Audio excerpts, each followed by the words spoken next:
Welcome to Encounters. I'm John Marshall. After years of reported UFO encounters, a pattern suggesting government cover-ups has emerged.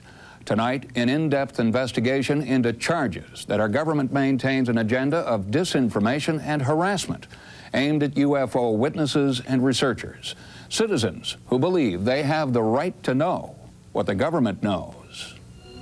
I've undergone so much harassment, so much ridicule, so much torment. I don't want other people to have to go through this. And if they want to do anything with me, let them do it. They've took my health. They've run my life. So what else could they do? And that the two of them had been told by the military people that if they ever talked about this, not only would they be killed, but their family would be killed. The Army, the Air Force, the Navy, the Central Intelligence Agency, the National Security Agency, the DIA, you name it, FBI, every intelligence agency or law enforcement group within the government structure has been involved in UFOs one way or another. Anybody who says the United States government is not withholding information about flying saucers is simply either ignorant or intentionally lying, or both. Someone very high up is trying to keep a lid on the whole thing. Why would the government keep all this secret since World War II unless there's a damn good reason?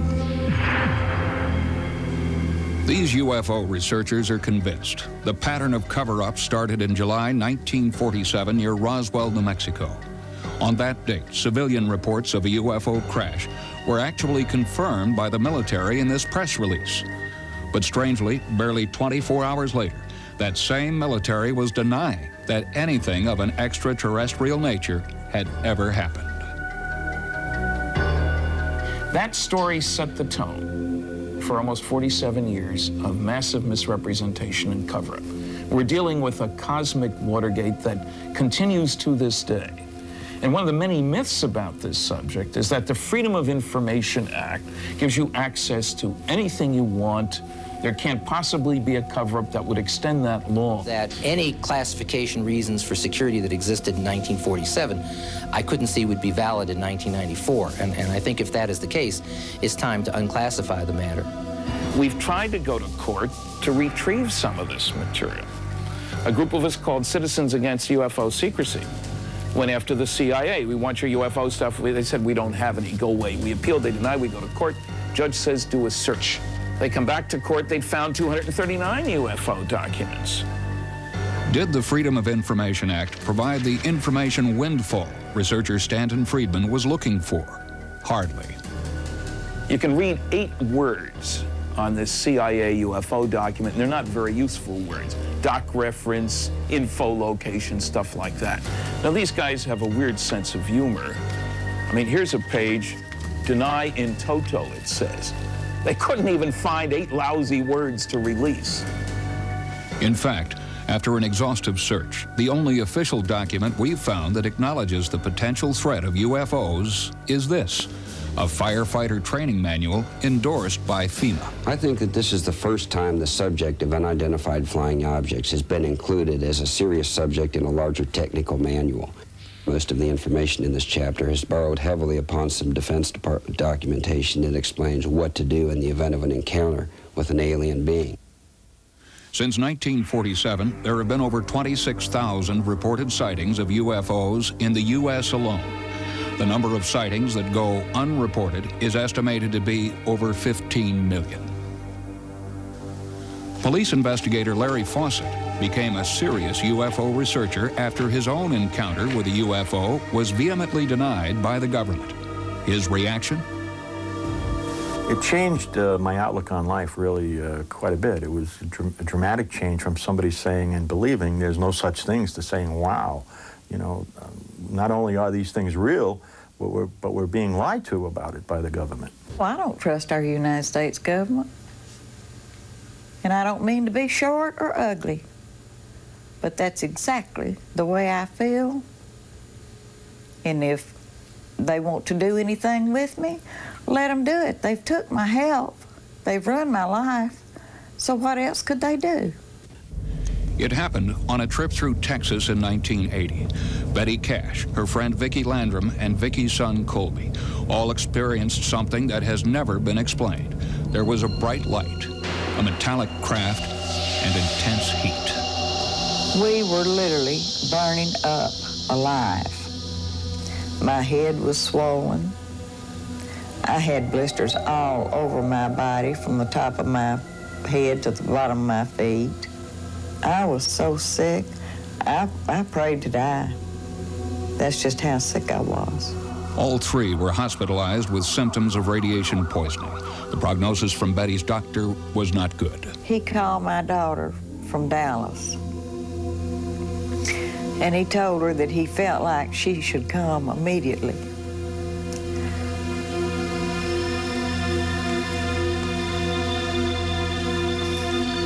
So she flew down there, and the doctor, Colby and Vicki, and I don't know who else was in the room at the time, heard the doctor tell my children that he didn't see any way that I was going to pull through it. I'm sorry. Betty's case of cancer is now in remission. Just what really happened? To this day, the government denies any knowledge or involvement. But Betty believes otherwise. We drove to Bergstrom Air Force Base. They more or less laughed in our faces. Told us that they hadn't even heard anything about it. They knew nothing about it. But yet, when we walked in, on this large conference table, there was a huge map.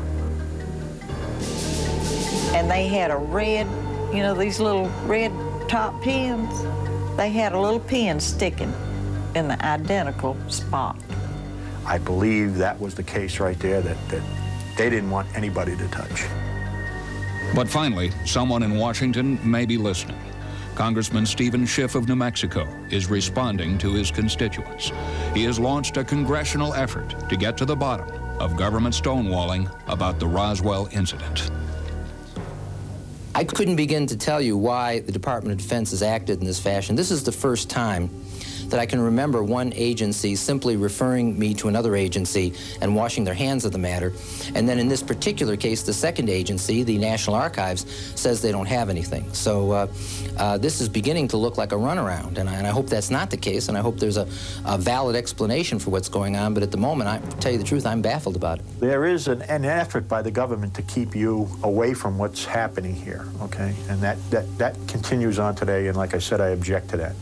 We pay the tabs. The Constitution says we the people. It doesn't say we the CIA, we the NSA. It says we the people.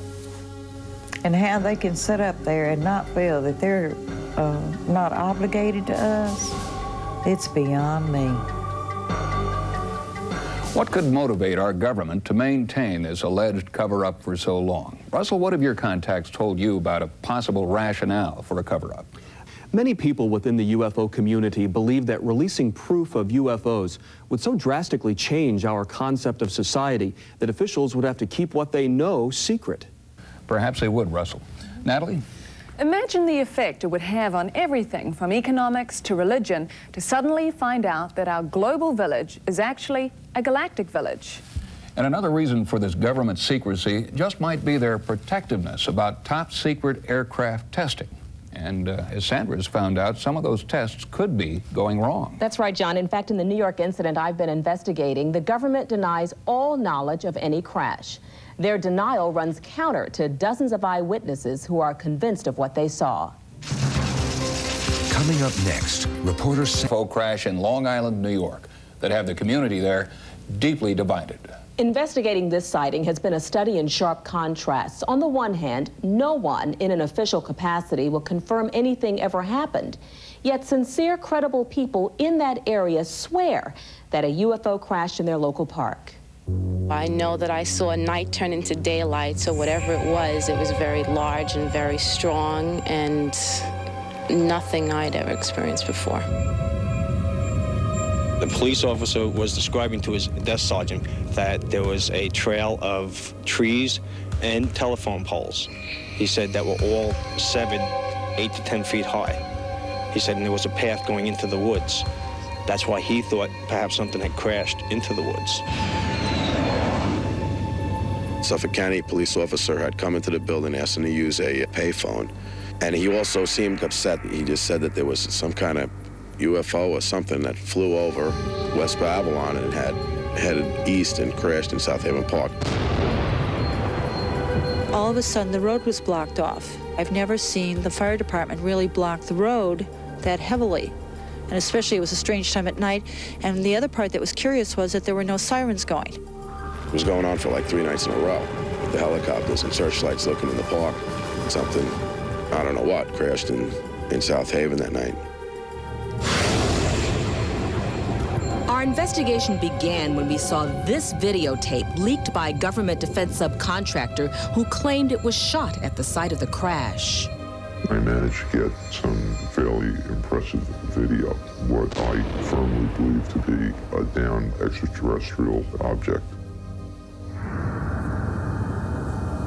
One of the first to publicize the alleged crash was South Shore press editor Rich King. One of the most important facts, especially in a story like this, is to find something on an official level that doesn't make a lot of sense. We've been doing the paper here for 10 years, and we know the patterns within the community. We know when the park opens, when it closes. And we did find out that, indeed, the county had closed the park for 4 to 5 days during that period in November. And that is atypical of the county to do that. In developing the information further, what we could ascertain was apparently the Brookhaven laboratory ended up responding to the call rather than a local community service. So suddenly this had the earmarks of something federal as opposed to local. Eyewitnesses say that the entrances to this park were closed shortly after the crash. They say they were stopped by roadblocks and they saw fire engines. But according to park officials and the Long Island Fire Department, it never happened.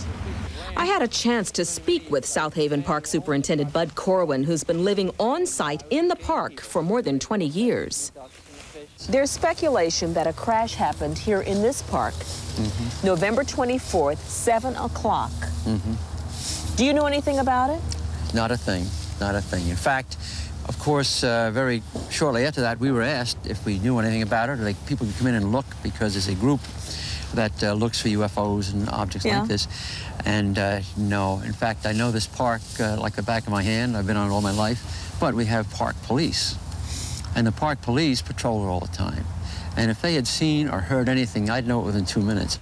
His story was corroborated by the Chief Operating Officer of Suffolk County's Fire Rescue Department, Miles Quinn. There was no fire alarms, active fire alarms dispatched at that time. Possibly a fire truck might have been out for a driver training lesson or something like that, and they would use a park facility to practice with a new driver. But other than that, I wouldn't have an explanation for why there would be fire apparatus in the area. In search of an answer, I spoke with aviation specialist and former member of the Army Special Forces, Chuck DeCaro. You ask yourself, what else is in the neighborhood? Well, Grumman is in the neighborhood, and they build airplanes. The EA-6B, for instance, has electronic warfare systems. You don't want it to fall in the wrong hands. If one of these pods had fallen off, that would explain why the government would try to secure the area and get the pod. But a group of local residents aren't buying this explanation. John Ford, president of the Long Island UFO Network, spoke to encounters about the crash that never happened.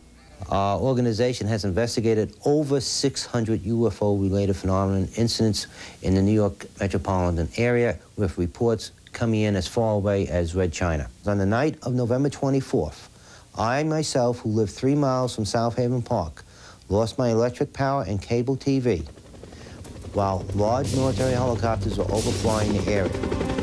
I drove down in my pickup truck towards the area of Yaphank area and observed a raging forest fire deep in the woods and observed some sort of roadblock. These men were driving military vehicles that had no markings.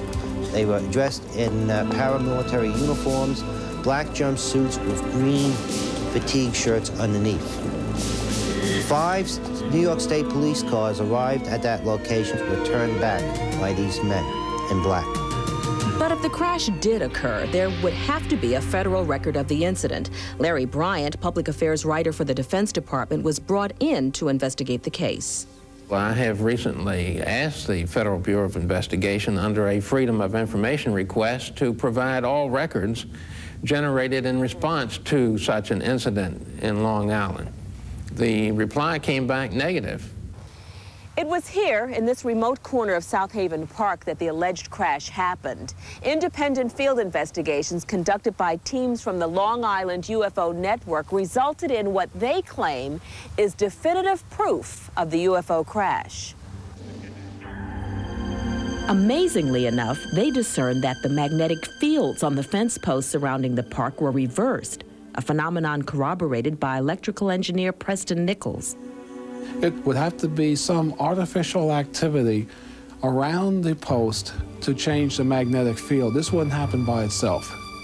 This is not a natural, normal occurrence. Something happened to cause this. Oddly enough, further analysis determined that the trees at the alleged crash site were themselves magnetized. That would have to be a tremendous magnetic field to do that, to magnetize a tree. So I've never heard of it anywhere else. And while searching the park, schoolteacher Brian Levins discovered two important pieces of evidence. I was part of that first investigation. We found a fire cone, a yellow fire tape, "Do not cross" letters on it, which was interesting because they told us they were not in the park for the last 10 years. But what was most amazing of all was we actually found a radiation suit adjacent to the railroad tracks. This we found very puzzling, because we know that people from Brookhaven National Laboratories wear suits similar to this, and we have witnesses that people with white radiation suits were actually in the park that night. But the fire chief of Brookhaven Laboratories Fire Rescue Department denies his team was dispatched. On the night of November 24th, 1992, we did not get called out to any fire off-site. I have copies of my records from that period of time if you'd like to look at them too. Firemen who claim that they were dispatched to the crash site on the night of November 24th say they are afraid to go public with what they know. One apparently has been relocated to another state. Another says he fears for his job and his family. Yet, County Fire Dispatcher Miles Quinn vehemently denies that anyone from his department was dispatched on the night in question. J.B. Michaels, researcher and author of an upcoming book on the Long Island crash, spoke with several firemen who were on site on the night of November 24th. Several of the people that I talked to were terrified. They weren't just afraid, they were terrified. Whatever crashed is definitely something the government does not want the public to know about. If it came out that I spoke about this, I would be in a life-threatening situation because it would fall into the realm of national security. And at that point, they have the option of terminating me. Computer and video expert Jim Delatosa analyzed the video for encounters using a variety of scientific databases. In spectrum analysis, you burn a material and you look at its chemical composition. There are also databases principally used by firemen. When they arrive at a scene, they can videotape flames and fire, compare it to a database, and know if it's wood or oil or plastic. This is a metal that is burning at high temperature. It didn't fit the normal characteristics of fire that would be in this electro-optical database. I believe it's a very advanced government project that for the safety of the people in the area, the events that happened are masked, or it's an exotic spacecraft. We may never know what happened on the night of November 24th, 1992. It's possible that further research could lead to a definitive answer. And as far as citizens of Long Island are concerned, the truth will eventually come out. Congress, executive branch, if you're listening to this message, it's time to stop the cover-up, to tell the people what the government knows and when it knew it about UFO reality. The videotape we received was allegedly provided by a Defense Department subcontractor. It is an important piece of evidence that seems to substantiate eyewitness reports. When we return, more exclusive videotape documenting a UFO incident in Canada. Coming up, reporter Russell Rhodes hunts for Guardian, the mystery man behind these revealing images, and uncovers a town that's a hotbed of UFO activity. It was this huge structure rising up. UFOs. But Russell, what distinguishes this tape you have? We received a tape from an informant known only as Guardian. It's an intriguing tape, not only because of its content, but also because of the way in which it came to our attention. This event caught on videotape has no known explanation. On the left, red flames seem to indicate a landing site for an unfamiliar craft. As remarkable as this videotape is, the real mystery of its origin carries even greater intrigue. The tape arrived at the home of former NASA mission specialist Bob Exler. Now an investigations analyst, Bob is considered an expert in the field of UFO identification. Bob receives hundreds of UFO reports, but his interest was piqued when he noticed that this tape had no return address, only the name Guardian and a thumbprint. Guardian also included these strange photographs. According to Exler's research, the figures in the photos match eyewitness descriptions of extraterrestrial beings at other alleged UFO sites. Intrigued with the growing mystery, Bob took a closer look at the videotape. The images were compelling. I clearly got the impression that this was a real event happening in a field somewhere, as opposed to some kind of an orchestrated hoax of a model. It certainly was not a simple hoax. If it was a hoax involved, this was something of a very extraordinary, elaborate event. The package included documents with official Canadian letterheads. One of the reports described the activities of extraterrestrials here on Earth. Much of the information was blacked out, but the videotape was very detailed. There at least was enough information in the videotape to begin to conduct an investigation, as well as conduct a thorough video analysis. Bob sent the video to aeronautic analyst Dr. Bruce Maccabee, who subjected the images to exhaustive tests. This is an unusual video for the amount of detail that it shows.